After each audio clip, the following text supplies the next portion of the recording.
जी, तो अब हमने देखना है कि आप किस तरीके से डाटा को क्रिएट करते हैं। पहले हम देख लेते हैं कि किस यूआरएल के ऊपर हमने पोस्ट की रिक्वेस्ट करनी होती है ताकि हमारा डाटा क्रिएट हो। यहाँ पे एपीआई प्रीव्यू में आएँगे ना, अगर आप कोई और भी बेशक एपीआई यूज़ करें उसमें सेम ही हो। तो यहाँ पर जिस यूआरएल के थ्रू हमने इसको गेट किया था यानी कि डाटा निकाला था, उस पे अगर आप पोस्ट की रिक्वेस्ट करते हो तो डाटा हमारा क्रिएट हो जाता है। यानी कि हमने सेम यूआरएल को यूज़ करना है। अच्छा, अब पोस्ट करने का क्या तरीका होता है कि फेच का जो फंक्शन है, यहाँ पे आपने पहले यूआरएल देना होता है। यूआरएल देने के बाद अगर आपने सेटिंग इसकी चेंज करनी होती है तो यहाँ पे कॉमा ऐड करके कर्ली ब्रैकेट ऐड करके यहाँ पे आप मेथड का बताते हैं, हेडर की टाइप बताते हैं और उसके बाद बॉडी में आता है कि आपका कौन सा डाटा जो है वो सर्वर को सेंड हो। तो अब हम ये सेम करते हैं। अब हम अपनी आसानी के लिए एक फॉर्म बना लेते हैं, उसमें 2 इनपुट फील्ड होगी, एक नेम की और एक नंबर की, नंबर यानी कि एज की, और एक नेम की होगी और उसके बाद एक बटन होगा जिसके थ्रू फॉर्म सबमिट होगा। और हमने फॉर्म के ऊपर एक्शन लिसनर लगाना है कि जब वो सबमिट हो तो हमारा जो है वो यहाँ पे हम फेच को कॉल कर सकते हैं। इसको करने का ये तरीका है, यहाँ पे आप फॉर्म ले लें। फॉर्म ले लेने के बाद यहाँ पे हम इसको एक्शन को रिमूव कर देते हैं, हमें एक्शन की जरूरत है, हम यहाँ लिख लेते हैं आईडी और यहाँ पे इसको मैं नाम दे देता हूँ फॉर्म का। अब 2 इनपुट फील्ड बनानी है तो यहाँ पे इनपुट लिखेंगे और यहाँ पे इसका टेक्स्ट रहने देंगे। इसको यहाँ पे आईडी हमने पास करनी है नेम की और यहाँ पे प्लेस होल्डर भी हमने दे देना है नेम का और इसके बाद यहाँ पे रिक्वायर्ड भी हम लिख देंगे ताकि इसको फिल करना लाजमी हो क्योंकि हमें नेम और ईमेल चाहिए होता है। एज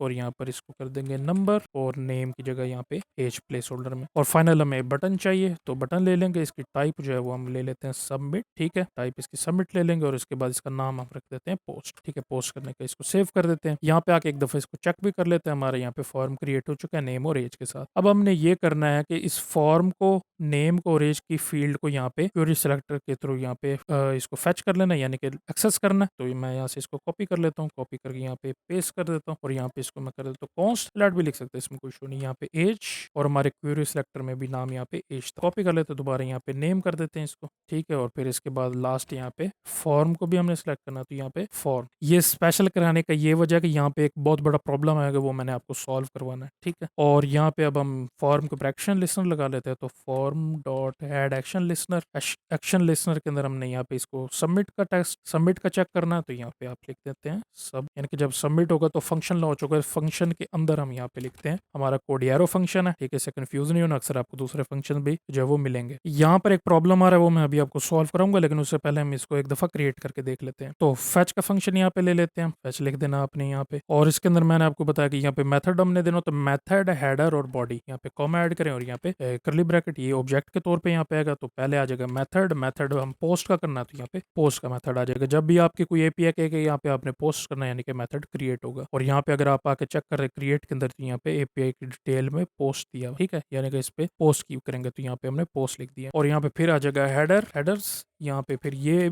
एक ऑब्जेक्ट है और इसमें कंटेंट की टाइप आपने देनी होती है। तो कंटेंट हाइफन टाइप, यहाँ पे फिर हमने देना है एप्लीकेशन स्लैश जेसन। यहाँ पे स्पेलिंग वगैरह चेक कर लेने सही हो। और यहाँ पे जो हेडर आपने देना होता है content type application slash Jason, और एप्लीकेशन स्लैश जेसन तब आपने लिखना जब आप सिर्फ इनपुट फील्ड रीड कर रहे हो, साथ फाइल सबमिट ना हो। अगर फाइल सबमिट आप कर रहे हैं, हमेशा यहाँ पे आपने मल्टी पार्ट फॉर्म डाटा लिखना होता है। यहाँ पे लिखा भी हो फाइल अपलोडेड सपोर्टेड ओनली विया मल्टी पार्ट फॉर्म डाटा। कोई भी एपीआई है उसके अंदर अगर आपने, अब ये मैं आपको एक एज एग्जांपल के तौर पे दिखा रहा हूँ कि यहाँ पे हम अब पॉकेट बेस हम यूज करें तो इसके अंदर यहाँ पे हमें बताया हुआ बकायदा, बाकी एपीआईज में भी ऐसे ही होता है। अगर आपने इमेज अपलोड करनी या कोई भी फाइल अपलोड करें साथ, तो उसके लिए मल्टी पार्ट फॉर्म डाटा, कोई भी एपीआई यहाँ पे पोस्ट की आप यूज करेंगे, कोई भी एपीआई यूज कर रहे हैं उसके साथ यहाँ पे आपने पोस्ट लगाना है, और content type application slash Jason अगर फाइल साथ सबमिट नहीं हो रही। और फिर यहाँ पे फाइनल आ जाता है बॉडी। बॉडी को पहले हमने यहाँ पे जेसन में कन्वर्ट करना है, तो जेसन डॉट स्ट्रिंगिफाई। ठीक है, और यहाँ पे आपने करली ब्रैकेट पास करने, यहाँ पे आपने देना है नेम, ये नेम हमारा ये वाला। अगर आप दोबारा एपीआई को चेक करें तो यहाँ पे डाटा दिया हुआ। ठीक है, डाटा के अंदर आपने नेम लेना और एज लेनी है क्योंकि हम इसी को ही पास कर सकते हैं साथ। तो यहाँ पे एज, एज के अंदर कॉलन, और फिर यहाँ पे age dot value. Dot value क्यों ले रहे हैं, क्योंकि हमने यहाँ पे इनपुट फील्ड सेलेक्ट कर लिया, तो इनपुट फील्ड से अगर आपने वैल्यू लेनी है तो उसकी वैल्यू सेलेक्ट करते हैं, तो यहाँ पे आपने डॉट वैल्यू लिखना होता है। फिर इसी के बाद इसको कॉपी कर देते हैं, कॉपी कर देने के बाद हमारे यहाँ पे नेम आ जाएगा, तो यहाँ पे नेम इसको देते हैं। ठीक है, अब हमारा जो है वो फॉर्म रेडी हो गया। अब फाइनल हमने ये करना है कि अगर क्रिएट हो गया तो अलर्ट कर दे कि क्रिएट हो गया, यानी कि जो ऊपर से फॉर्म, ऊपर से पॉपअप आता है कि आपका जो डाटा है वो क्रिएट हो चुका है। कोई भी हो सकता है, अलर्ट हो सकती है, सक्सेस के मैसेज हो सकता है, फेल्ड का मैसेज हो सकता है। तो देन यहाँ पे दोबारा, क्योंकि यहाँ पे फॉर्म सबमिट हो गया, जैसे मैंने आपको यहाँ पे ऊपर बताया था कि पहले डाटा आएगा, फिर कन्वर्ट होगा, फिर आगे उससे फर्दर उसके ऊपर फंक्शन परफॉर्म करेंगे। इसी तरीके से अब जो ये डाटा आ चुका है, और ये भी एक रिस्पॉन्स ही रिटर्न करेगा। अगर हम दोबारा डॉक्यूमेंटेशन पे जाएं तो यहाँ पे नीचे नीचे ना ये देखिए रिस्पॉन्स लिखा हुआ है कि इसका रिस्पॉन्स 200 होगा, यानी कि जो डाटा है वो यहाँ पे शो होगा। 400 होगा तो इसका मतलब है कि कोई एरर है, यानी कि कोई रिकॉर्ड मिस है इसमें। 403 होगा तो फॉरबिडन होता है। फॉरबिडन यानी कि आप क्रिएट नहीं कर सकते, आपको ऑथोराइजेशन चाहिए। स्टेटस कोड आप चेक कर लें, HTTP स्टेटस कोड लिखेंगे ना, आ जाएंगे, ये आपको याद करने में आसानी होगी। कोई भी स्टेटस कोड आता है तो आपको पता लग जाएगा कि क्या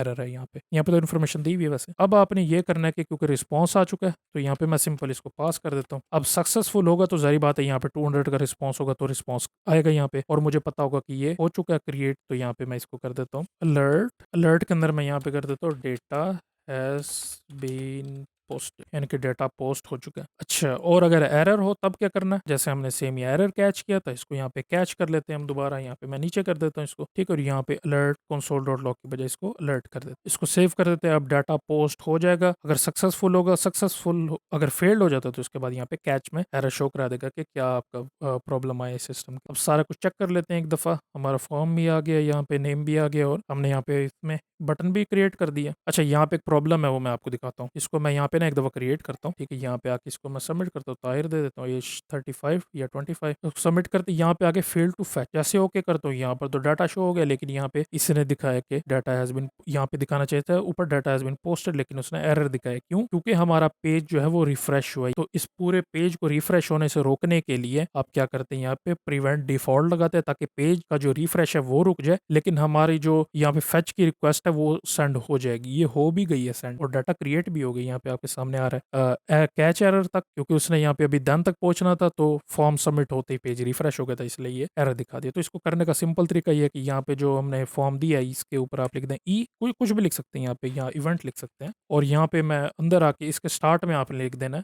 इवेंट डॉट प्रिवेंट डिफॉल्ट। अब प्रिवेंट डिफॉल्ट क्या करता है कि आपके पेज को रिफ्रेश होने से रोकता है। अब ये काफ़ी सारी जैसे रिएक्ट वगैरह हो गए, वहाँ पे आपने लिखना होता है ताकि आपका पेज रिफ्रेश ना हो। और जैसे अगर आप व्यू यूज़ करें तो सबमिट डॉट प्रिवेंट लिखते हैं वहाँ पे, ठीक है। इसको सेव कर देते हैं। अब मैं अगर यहाँ पे आके लिखूँ तो सिर्फ एक मसला होगा कि यहाँ पे जो डाटा लिखा हुआ आ रहा है ये दोबारा शो नहीं होगा, मुझे बस इसको रिफ्रेश करना पड़ेगा दोबारा। लेकिन ये कि यहाँ पे डाटा सबमिट का जो है वो आ जाएगा। यहाँ पे मैं नाम लिख देता हूँ, और यहाँ पे लिख देता हूँ, और नेम लिख देते हैं 89। यहाँ पे नाम लिख देंगे, नाम के बाद यहाँ पे एज लिख देते हैं, सबमिट करेंगे तो यहाँ पे आके डाटा हैज बीन पोस्टेड, और इसको मैं रिफ्रेश करूँगा तो यहाँ पे ये लिखा हुआ आ गया, ठीक है। अगर आप चाहें तो इसको और भी ज़्यादा रिफैक्टर कर सकते हैं किस तरीके से कि यहाँ पे आप पुश करा सकते हैं। पुश किस तरीके से करेंगे, जैसे हमने यहाँ पे फॉर ईच लूप को लिखा है, आप इसी को सेम यहाँ से कॉपी कर लेते हैं। कॉपी करके यहाँ पर जो हमारा रिजल्ट है, पहले हम इसको जेसन में कन्वर्ट कर देते हैं, रेस डॉट जेसन, ठीक है, और फिर डॉट देन, और देन के अंदर हम यहाँ पे आके लिख देते हैं रिजल्ट, रिजल्ट के अंदर से, और यहाँ पे इसको पेस्ट कर देंगे। यहाँ से करली ब्रैकेट ले ले तो इसको मैं यहाँ पे पेस्ट कर देता हूँ।